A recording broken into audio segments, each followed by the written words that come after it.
कैसे हो आप सब। मैं आपका स्वागत करता हूं आपके अपने YouTube चैनल इंदौर की पाठशाला पे। जी हाँ, आपका अपना YouTube चैनल। और हम लेकर आ गए हैं बीए फर्स्ट ईयर हिंदी वाले बच्चों के लिए उनका मेजर 2 यानी हिंदी साहित्य प्राचीन एवं मध्ययुगीन काव्य के मोस्ट इम्पॉर्टेंट टॉप 15 क्वेश्चंस और साथ में 7 सबसे महत्वपूर्ण ससंदर्भ व्याख्या जो आपके लिए बहुत ज़्यादा इंपॉर्टेंट होने वाली है। ये एक कंप्रहेंसिव गाइड है जो आपको ये बताएगी कि कौन से क्वेश्चन के आने के चांस कितने ज़्यादा हैं, किन पे ज़्यादा फोकस करना है, किन पे कम फोकस करना है, तैयारी किस तरीके से होना चाहिए, वो सारा हम आपसे इस वीडियो में डिस्कस करने वाले हैं।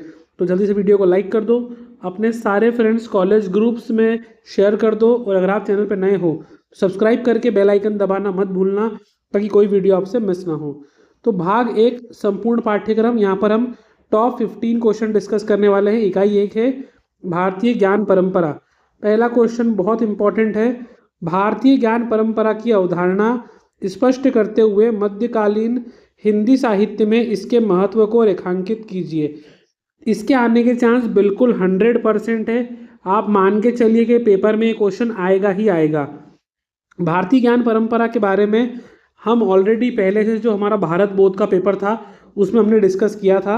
तो भारतीय ज्ञान परंपरा केवल पुस्तकीय ज्ञान न होकर जीवन दर्शन, आध्यात्म, मानव मूल्य, लोक कल्याण का एक मिश्रण है। हमारे यहाँ पर वासुदेव कुटुंबकम यानी पूरा विश्व हमारा परिवार है और सर्वे भवन्तु सुखिनः कि सभी लोग सुखी रहें, ये कामना के साथ हम आगे बढ़ते हैं, जो विश्व में भारत को एक अपनी पहचान देता है। साथ ही में अगर बात करें हम तो साहित्य से संबंधता यानी हमारे जो वेद और उपनिषद है, तो इनके जिस दर्शन और ज्ञान तत्व को संस्कृत तक सीमित माना जाता था उसे हिंदी साहित्य ने जन जन की भाषा में पहुंचाया। यानी कि देखो क्या होता है कि संस्कृत बहुत कम लोगों को अभी के काल में समझ में आती थी। प्राचीन में तो यही भाषा सर्वसाधारण थी, सभी लोग संस्कृत में ही बात करते थे, समझते थे। लेकिन क्या हुआ कि कुछ समय के बाद संस्कृत का विकास रुक गया था क्योंकि ज़्यादातर लोग जो है वो अपनी बोली में या फिर वेस्टर्न कल्चर की तरफ मूव कर रहे थे। आज भी संस्कृत हर किसी को समझ में नहीं आती है, तो हिंदी ने वो काम करा है कि उसने जन जन तक इस भाषा को पहुंचाया है। साथ ही में जो कबीरदास जी है उनने अद्वैतवाद को समाज सुधार के रूप में प्रयुक्त किया है। जायसी जी ने सूफी प्रेमाख्यान द्वारा लौकिक प्रेम को अलौकिक ईश्वर ज्ञान का माध्यम बनाया है। तो इस तरीके से पूरा आंसर जो है वो आपके सामने। अगर आपको इसका पीडीएफ चाहिए तो प्लीज़ मुझे कमेंट करना पीडीएफ, या मुझे इंस्टाग्राम पे फॉलो करके डीएम कर देना, वहाँ पर मैं आपको इसकी पूरी प्रोसेस समझा दूंगा। सेकंड क्वेश्चन जो है वो है मध्यकालीन हिंदी साहित्य और भारतीय ज्ञान परंपरा के अंतर संबंध को स्पष्ट कीजिए। ये भी इंपॉर्टेंट क्वेश्चन है। मध्यकालीन हिंदी साहित्य और भारतीय ज्ञान परंपरा, इनमें क्या संबंध है। देखिए, ज्ञान का लोकव्यापीकरण। मध्यकालीन जो कवि थे उन्होंने संस्कृत के कठिन ज्ञान को अवधी भाषा, ब्रज भाषा या साधुकड़ी भाषा, इनकी लोक भाषाओं में परिवर्तित करके जन सामान्य तक पहुंचा दिया है। मानववाद और समरसता। भक्ति काव्य ने जाति, वर्ग, लिंग के भेद से ऊपर उठकर ईश्वर की भक्ति और नैतिक जीवन का संदेश दिया है जो भारतीय दर्शन का मूल है। फिर गुरु शिष्य परंपरा के बारे में हम पहले ही पढ़ चुके हैं। आध्यात्मिक और व्यवहारिक संतुलन। तो ये दोनों क्या है, मध्यकालीन साहित्य और भारतीय परंपरा एक दूसरे से संबंधित या संबंध रखते हैं। अगला प्रश्न है प्राचीन हिंदी साहित्य, नाथ एवं सिद्ध साहित्य में भारतीय ज्ञान परंपरा का स्वरूप कैसा था। तो देखिए, नाथ और सिद्ध साहित्य में उपनिषदों की योग्य परंपरा और हठयोग साधना द्वारा आत्म साक्षात्कार पर बल दिया गया है। फिर आंतरिक शुद्धि पे बल दिया गया है, तो ये इंपॉर्टेंट है। अब हम यूनिट 2 यानी इकाई 2 पे आ गए हैं, इतिहास, काल विभाजन एवं आदिकाल।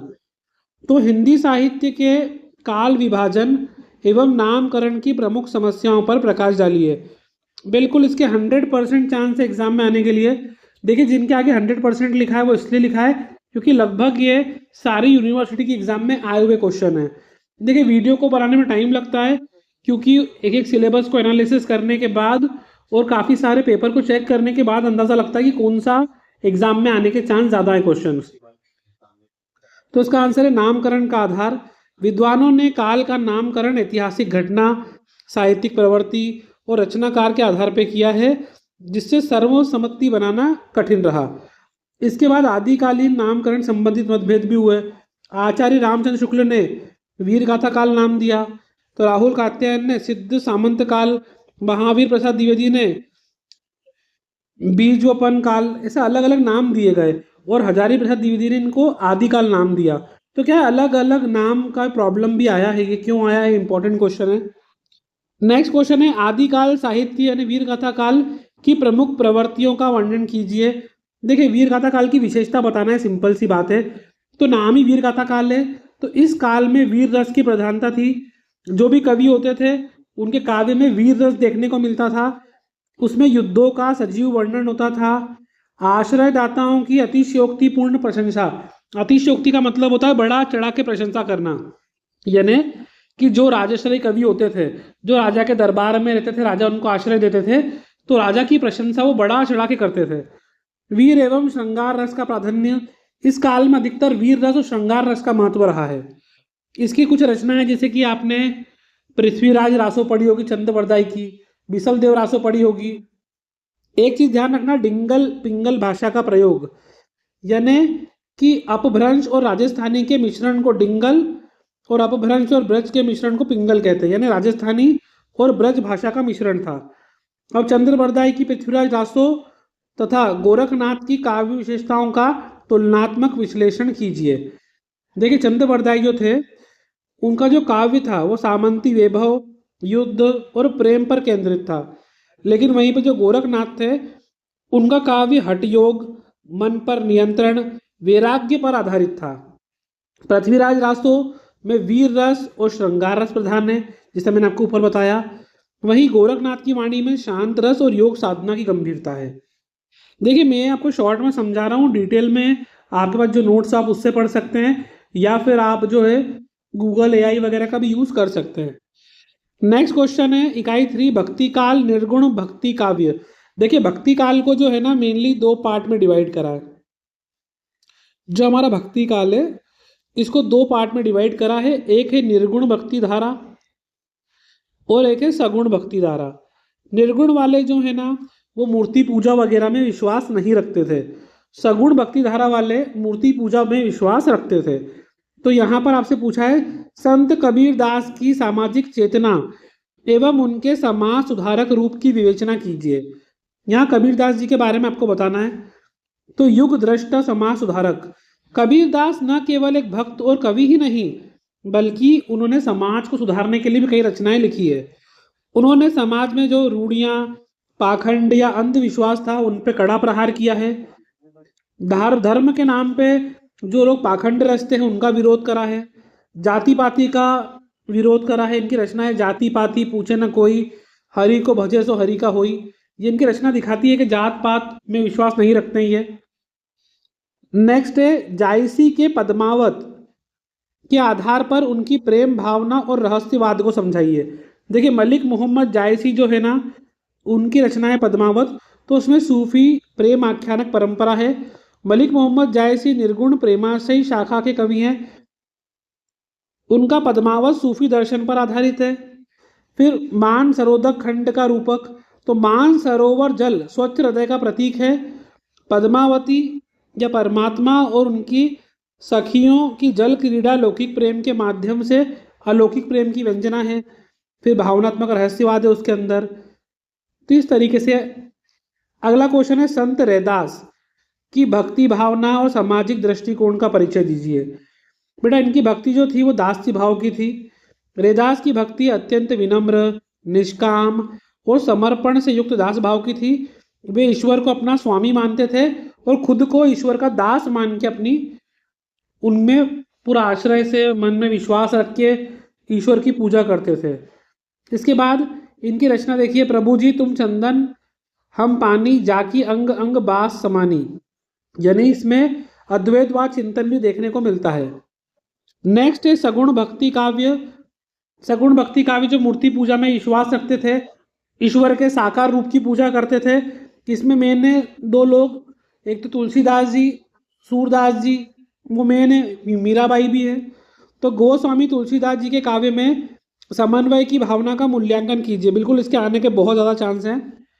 तो समन्वय के विराट कवि हजारी प्रसाद द्विवेदी के अनुसार तुलसीदास का संपूर्ण काव्य समन्वय की विराट चेष्टा है। ये आपको ध्यान रखना है कि लाइन किसने बोली है। धार्मिक समन्वय, शैव एवं वैष्णव संप्रदायों के विवाद को इन्होंने समाप्त किया और श्री राम द्वारा शिव की स्थापना और शिव द्वारा राम नाम जप का मनमोहक वर्णन किया। ज्ञान और भक्ति का समन्वय है। इनकी भाषा शैली में तत्सम संस्कृत और लोक भाषा, इनकी अवधि और ब्रज दोनों पर समान अधिकार है इनका। सामाजिक समन्वय यानी राजा प्रजा, स्वामी सेवक, पारिवारिक मर्यादा, उनके भी इन्होंने आदर्श स्थापित किए हैं। नेक्स्ट क्वेश्चन है, सूरदास के वात्सल्य वर्णन एवं बाल लीला चित्रण की विशेषता बताइए। देखिए सूरदास जी जो थे उन्होंने श्री कृष्ण के बाल स्वरूप का बहुत ही सुंदर वर्णन किया अपनी रचनाओं में। सूरदास जी को वात्सल्य रस का सम्राट भी माना जाता है। तो रामचंद्र शुक्ल जी ने लिखा है कि सुर वात्सल्य का कौन कौन झांक आए हैं। बाल भाव का अत्यंत सूक्ष्म चित्रण किया है इन्होंने, ये भी इंपॉर्टेंट आपके लिए। श्री कृष्ण जी की बाल सुलभ चेष्टाओं का वर्णन किया है, जैसे घुटनों के बल चलना, माखन चोरी करना, बाल हट, माता यशोदा द्वारा लोरी सुनाने का मनोवैज्ञानिक वर्णन किया है। फिर संयोग और वियोग दोनों ही इसमें छुपे हैं। जैसे बाल लीला का आनंद में संयोग मिलता है और कृष्ण जी जब मथुरा जाने के लिए तैयार हो जाते हैं तो यशोदा की पीड़ा, उसके बारे में भी बताया है। अगला है मीराबाई की भक्ति भावना और उनकी वियोग वेदना को रेखांकित कीजिए। जैसा कि आप सब लोग जानते होंगे कि मीराबाई की जो भक्ति है वो श्री कृष्ण जी को अपना पति के रूप में मानती थी। माधुर्य भाव की भक्ति थी उनकी। वो श्री कृष्ण को अपना पति और सर्वस्व स्वीकार किया था उन्होंने। मेरे तो गिरधर गोपाल दूसरो ना कोई, उनकी रचना की एक पंक्ति है।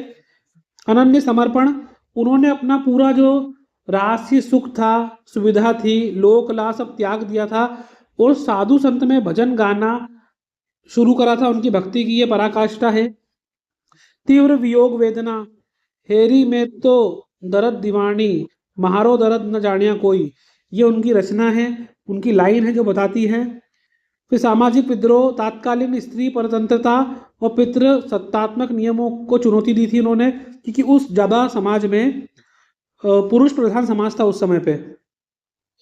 नेक्स्ट क्वेश्चन है यूनिट 5 रीतिकाल एवं मुख्य कवि से। रीतिकाल का वर्गीकरण, तो रीतिकाल में रीतिबद्ध, रीति सिद्ध, रीति मुक्त और इनकी प्रवृत्तियां भी लिखी है। तो रीतिबद्ध क्या होता है? जिन्होंने संस्कृत रीति ग्रंथों के नियमों पर कविता रची, जैसे केशवदास, चिंतामणि। रीति सिद्ध, जिन्होंने नियम नहीं लिखे परंतु काव्य में नियमों का सिद्ध प्रयोग किया है, बिहारी लाल। और रीति मुक्त, जिन्होंने शासकीय बंधनों को त्याग कर स्वच्छंद प्रेम लिखा, जैसे घनानंद और बौद्धा।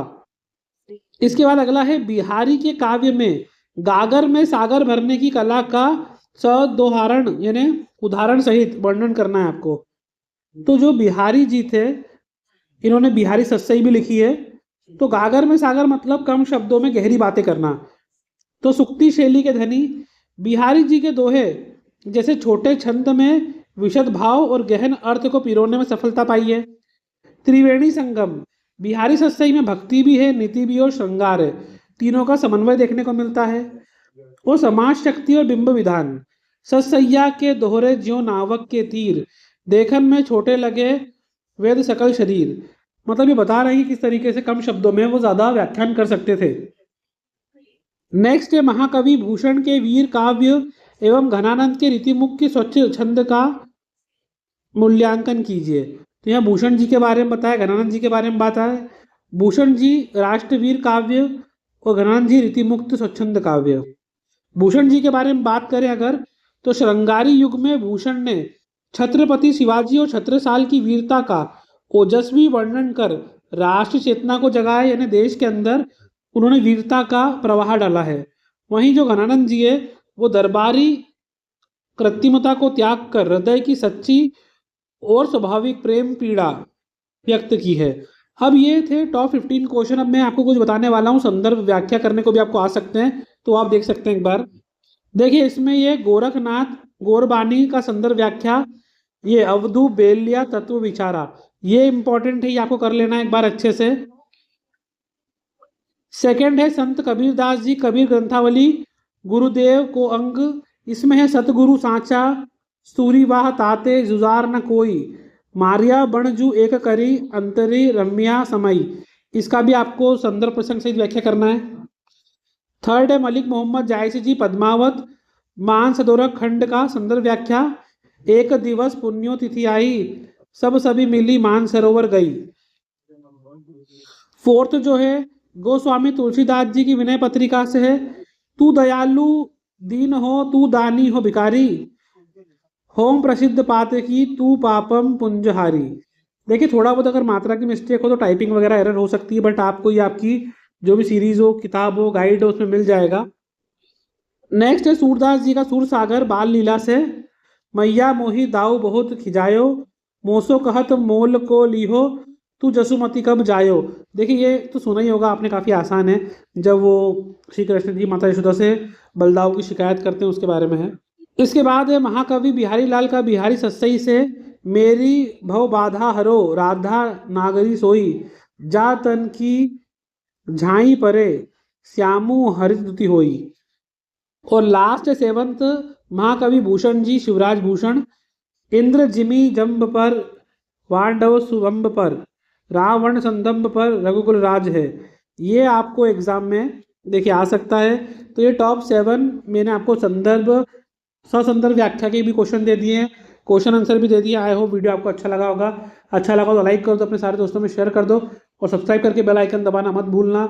और ये आपके लिए काफ़ी इंपॉर्टेंट होने वाला है। नेक्स्ट भी जो भी आपको वीडियो चाहिए हो आप प्लीज़ मुझे इंस्टाग्राम में फॉलो करके वहाँ पर डीएम कर दीजिए आपका सिलेबस, ताकि मैं नेक्स्ट वीडियो जल्द से जल्द बना सकूँ।